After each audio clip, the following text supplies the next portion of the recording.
ఇంకో విషయం ఏంటంటే ఇది డిస్క్ ప్రాబ్లం అని చెప్పేసి డిస్క్ ప్రాబ్లం, స్లిప్ డిస్క్ అని, సయాటికా అని చెప్పేసి ఇవి వింటూ ఉంటాం దీంట్లో. అవును. అంటే అసలు అంటే ఏంటి అసలు? అంటే దాని గురించి ఒకసారి చెప్పండి.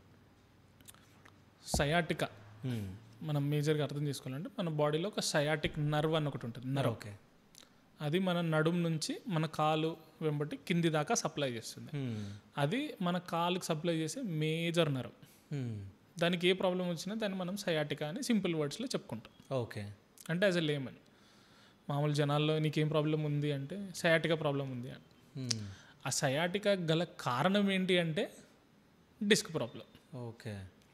సో మనకు డిస్క్ అనేది పగిలి బయటికి వచ్చినప్పుడు డిస్క్ వెనకాల ఉండే నరాన్ని ఏదైతే డిస్క్ నొక్కేస్తుందో ఆ నరం డ్యామేజ్ అవుతుంది.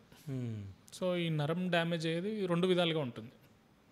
ఒకటి మెకానికల్ కంప్రెషన్ అంటే గట్టిగా నొక్కేస్తుంటే నొప్పి వస్తుంది.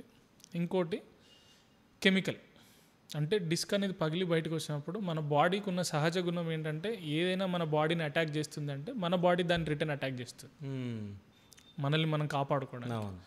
సో అక్కడ ఏమవుతుందంటే ఇన్ఫ్లమేషన్ అనేది ఒకటి జనరేట్ అవుతుంది. సో ఆ డిస్క్ని ఏదో విధంగా మన బాడీ ట్యాకిల్ చేయడానికి ట్రై చేస్తుంది. మన బాడీకి ఉన్న సహజ గుణం అది వెరీ బ్యూటిఫుల్ థింగ్ మన బాడీ ప్రొటెక్ట్ చేసుకోవడానికి.